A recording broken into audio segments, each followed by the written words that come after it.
The character's story revolves around a parasitic alien symbiote and its host, Eddie Brock. The Venom symbiote was first introduced in 1984 as part of Spider-Man's storyline during the Secret Wars comic event. Initially, it was thought to be a black suit Spider-Man found on an alien planet.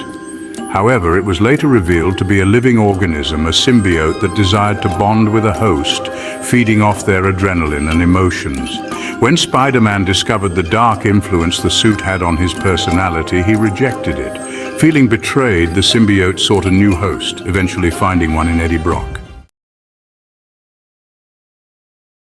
Eddie Brock was a disgraced journalist who held Spider-Man responsible for his downfall. His bitterness and hatred towards Spider-Man made him the perfect host for the symbiote. Together, Brock and the symbiote formed the entity known as Venom, a villain with Spider-Man's powers but with a far more brutal and aggressive nature.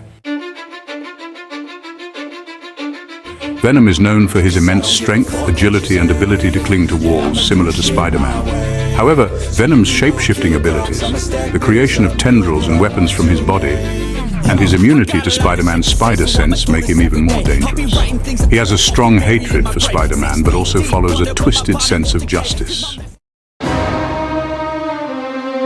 Over time, Venom's character evolved from being a pure villain to an anti-hero.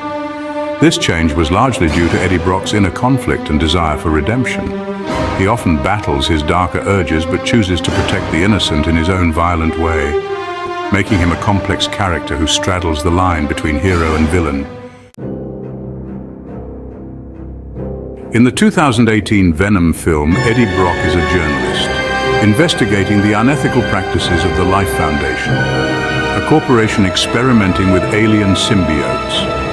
Brock bonds with the Venom symbiote, and the two must learn to coexist while fighting against the Life Foundation's leader, Carlton Drake, who becomes the villain Riot after merging with another symbiote. In Venom, Let There Be Carnage, Eddie and Venom face a new symbiote villain, Carnage, who bonds with serial killer Cletus Cassidy. Carnage is even more powerful and psychopathic than Venom, pushing Eddie and Venom to their limits.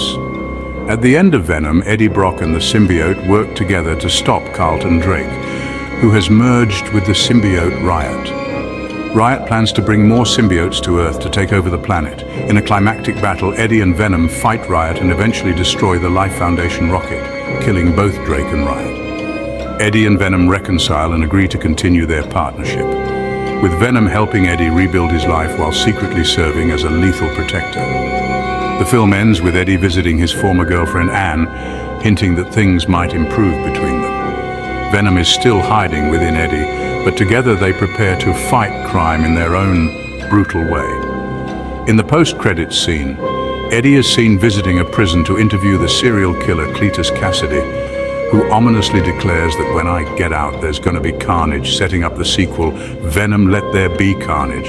In Venom Let There Be Carnage, after defeating Carnage, Eddie and Venom go on the run and seem to have settled into their anti-hero lifestyle.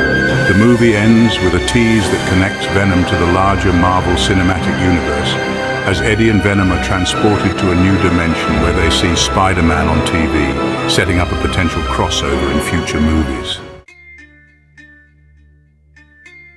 Venom remains one of Marvel's most iconic anti-heroes, known for his complex relationship with Spider-Man and his battles with various symbiotes and other villains.